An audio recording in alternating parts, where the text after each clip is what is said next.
requerimentos de hardware que existem. Isso é atualizado cada vez que você se conecta na internet. Então, por exemplo, se eu tiver aqui o Expression Blend, por exemplo, ou o Exchange, qual que é o requisito de memória dele? 2 GB. Qual que é o espaço de disco que ele precisa? 1.2 GB. Qual que é o processador? No mínimo, um processador 2.4. Com base nesses dois dados, já deu para vocês entenderem o que ele vai fazer depois. Ele vai fazer, como vocês podem ver aqui, ó, softwares inventariados. Ele vai dizer para mim, dentro dessa lista de software que ele inventariou, quais são os que estão fora do meu requisito que ele baixou na internet. Isso é uma coisa interessante, você não faz isso hoje. Você não faz isso nem na sua máquina. Né? Vai fazer no ambiente de rede? Então ele faz isso para você. Tá? Outra coisa interessante também são os relatórios. Uma das coisas que vai ajudar vocês bastante na parte de gerenciamento são os relatórios que ele gera. Aqui é só uma parte, na verdade ele tem mais de 300 relatórios. Você vai instalando conforme a necessidade. Mas aquele que eu comentei com vocês, por exemplo, de memória, alguém que mexeu na máquina. Olha lá, computadores que tiveram a memória trocada ou alterada. Então ele vai me gerar um relatório me dizendo, a máquina tal tinha tanto de memória no dia tal e foi alterado para tanto de memória no dia tal. Aí entra a ideia do ITIL. Se você trabalha direito, faz GMUD, tudo direitinho, você vai verificar se naquele dia que a memória foi mudada, existe uma ordem de serviço. Tá? E aí entra o Service Manager. Se você tem o Service Manager, ele vai se integrar com um produto que é o Configuration Manager para te dizer que houve uma GMUD. Tá? É a integração que ele vai fazer aí. E aí ele tem outras configurações também, como gerenciamento de mobile, gerenciamento de rede, instalação de software, que eu falei para vocês há pouco, que ele instala software na máquina dos usuários. Olha lá, você põe uma imagem de boot, você põe uma imagem de software e ele automaticamente baixa na máquina dos usuários. Isso aqui é interessante para vocês terem uma ideia do que um produto como esse é capaz de fazer. Eu vou trocar a máquina virtual. É lógico que essa já estava configurada, né? Ah, é fácil configurar um troço desse para rodar? É óbvio que não. Né? Não é tarefa para amador, né? Vocês provavelmente vão precisar de alguém que monte o ambiente para vocês. A intenção não é vocês instalarem o produto. Quem ganha dinheiro não é quem instala, é quem aprende a usar. Né? É o que você faz com os dados que você levantou. A instalação só vai fazer uma vez. Então a ideia de um produto desses é você aprender a trabalhar de forma eficiente. Eu vou já subindo a outra VM que eu tenho. Eu vou usando essa sequência. Vamos falar do outro produto agora. O Operations Manager. Função dele, monitorar Event Viewers e Syslogs. Pergunta típica. Ah, mas o Operation Manager só monitora a Microsoft? Não. Ele monitora qualquer produto, inclusive mainframe. Por quê? Porque ele trabalha com um conceito chamado de agentes. Por exemplo, a IBM, ela quer que o pessoal lá no Itaú consiga gerenciar o mainframe dela. Ela não é maluca de não querer que ninguém gerencie. Então ela desenvolveu um agente para você instalar no Operations Manager para monitorar o mainframe. Agora, o preço disso tem que ver com a IBM. Normalmente é muito caro. Mas é possível você monitorar qualquer coisa com o Operations Manager. O que ele vai fazer? Ele manda e-mail, toma ações, e quando ele não sabe o que o erro é o que eu comentei com vocês no começo. Ele vai na internet, no site da Microsoft, baixa os Knowledge Base de suporte e te avisa o que aconteceu naquele caso. Aí, se vocês conhecem Knowledge Base, ele vem causa, sintoma e solução. Aliás, não é o contrário, né? É sintoma, causa e solução. Então, ele já traz para você os Knowledge Base daquele erro, já prontos para você. Então, imagine você monitorando um ambiente com, por exemplo, 3.000 máquinas, como ela comentou, sendo que todo erro que acontece, você recebe um e-mail já com o Knowledge Base da Microsoft com causa, sintoma e solução. Então aí dá para vocês terem uma ideia como a produtividade de vocês vai ficar. Muitas vezes, quando a gente tem produtos de monitoração como esse, a gente toma ações preventivas e não reativas. Porque como ele monitora Event Viewer, às vezes o usuário nem sabe que está dando erro ainda. Um exemplo típico. Você teve um determinado problema, por exemplo, com memória. Deu um erro de memória. Até o servidor travar pode demorar um tempo. Só que o Operations Manager vai detectar isso. E vai te mandar um e-mail avisando, olha, no servidor tal, o pente de memória tal está com problema, você tem que ir lá desligar a máquina e trocar o pente. Você já vai lá e resolve o problema. Tá? Antes que o usuário tenha notado isso para você. Porque hoje, na maioria das empresas, quem faz a parte de monitoração do ambiente é o usuário, né? É o usuário que monitora o ambiente. Liga para você e fala, a internet caiu. O e-mail não está funcionando. Quer dizer, você já tem um monitor. Na verdade, você tem todos os funcionários da empresa como monitores seus. Só que isso é uma visão muito ruim para o profissional de TI. A visão que o profissional de TI tem é aquela assim, né? Pô, o cara só vê as coisas quando a gente fala. Né? Se não fosse eu falar...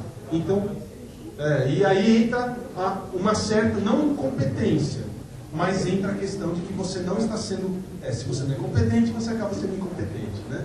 Você não é competente para manter o ambiente no ar sem que o usuário sinta isso. É isso que esses produtos evitam. Vamos dar uma olhada nele? Pronto.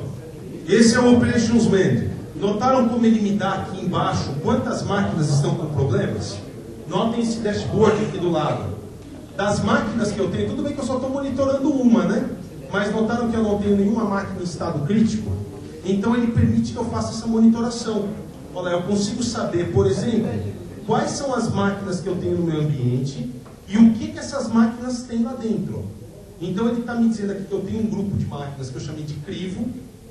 Esse grupo de máquinas é formado por um servidor, que atualmente está em estado está ok, e aí tem todos os serviços que essa máquina tem. Então essa máquina ela é um servidor que roda o System Center, ela tem todos os serviços do AD rodando nela, e ela tem toda a parte de pesquisa que está sendo feita. Então por aqui, ó, aqueles telões grandes que vocês veem, que eu comentei com vocês no começo, nos centros de monitoração.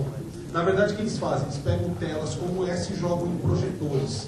E aí fica aquelas telas grandes, com todo o seu ambiente de rede desenhado embaixo. Se fosse uma máquina virtual, por exemplo, estaria ali em cima o nome do host e embaixo todas as VMs que ela roda. Quando uma das máquinas virtuais daria erro, aquela bolinha que vocês estão vendo ali em verde, ela vai ficar vermelha, você clica no botãozinho de mais que aparecia ali e ele diz para você aonde é que aquela máquina está com erro. E ele manda alertas também. Por exemplo, se eu chegar aqui e olhar, eu vejo os erros que aconteceram. Olha lá. Houve um erro no cliente. Notem que esse erro, ele me diz quantas vezes esse erro aconteceu e ele me diz o que fazer. Aqui eu tenho o que fazer. Aqui no meu caso, esse erro fui eu mesmo que criei.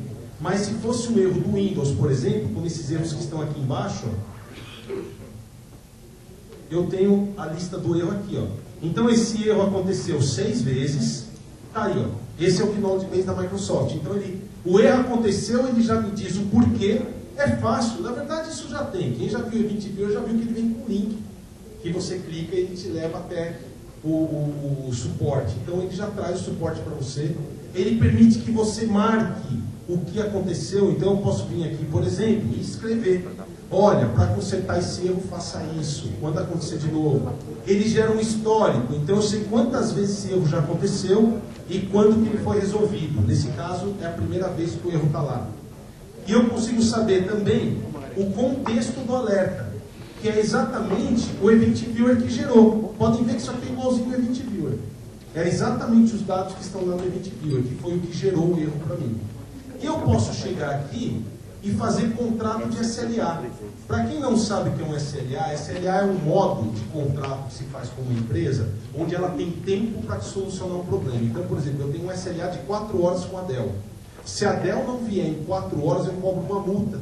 Muitas vezes é por hora, por dia. Para vocês terem uma ideia de como essa história de SLA é séria, a EDS ficou devendo quase 720 milhões para a Ford nos Estados Unidos, por isso que ela foi vendida para a HP.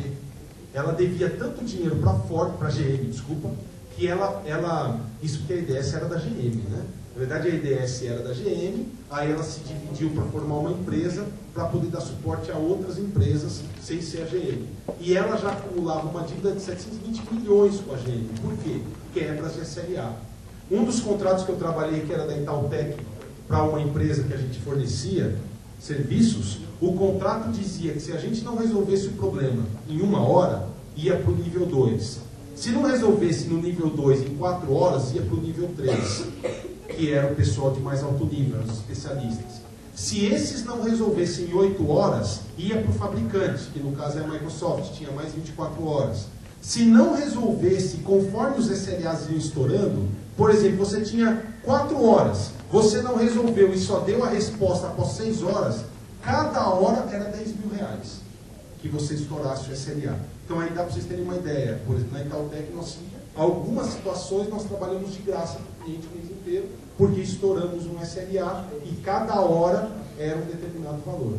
E aqui você controla isso. Então eu posso chegar aqui no aviso, por exemplo, e fechar o alerta, ou dizer a condição dele. Então, nesse caso, o alerta está fechado, ou seja, eu já resolvi. Olha lá. Aí eu digo que eu já resolvi o problema e ele me coloca lá como alertas já resolvidos, tá? E assim por diante. Eu posso monitorar, por exemplo, gerar dados de inventário das máquinas. Então, eu posso pegar, por exemplo, uma determinada máquina que estiver aqui.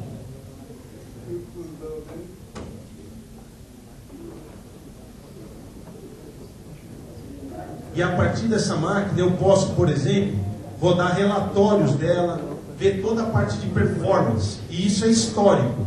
Então, se eu quiser ver a performance histórica dessa máquina, eu consigo saber, por exemplo, como estava o uso da CPU dela na semana passada. Coisa que você não vai ter usando Performance Manager. É Performance Monitor do Windows. Porque o Performance Monitor do Windows vai te trazer os dados atuais, agora, vivos. Mas, por exemplo, como é que a máquina estava há um mês atrás? Aqui eu consigo ter, ó, como que a máquina estava em uso de CPU em determinado dia. Podem ver que aqui ele está com o período das últimas horas, né? Porque é o período em que eu subi a máquina virtual. Mas eu consigo ter gráficos de todos os usos dela. Tanto posso gerar esse gráfico em modo de barra, como posso gerar esse gráfico em modos escritos também, como se fossem relatórios. É lógico que nesse caso uma máquina virtual só tem o dado de agora, né? Dos últimos 10 minutos, que foi o tempo que a gente subiu, mas dá para vocês terem uma ideia do que você teria aí. Então você vai conseguir saber, por exemplo, se alguém chegar para você e te disser assim, o que é muito comum, alguém na empresa chegar para você e te falar, olha, todo dia, toda sexta-feira, às 3 horas da tarde, o sistema dá uma parada. O que está acontecendo? Você pode vir aqui e escolher as sextas-feiras, filtrar só as sextas-feiras e ver se o comportamento que ela diz é real. Se realmente nas sextas-feiras existe um pico, para identificar o que é esse pico. Então dá para vocês terem uma ideia de como um produto desses também vai ajudar vocês na empresa que vocês trabalham, tá? Ok? E aqui eu tenho toda essa visão de alertas, tenho vários relatórios que podem ser executados também, e assim por diante. Esse é o System Center Operation Manager, ou a gente chama ele de SCOM, SCOM,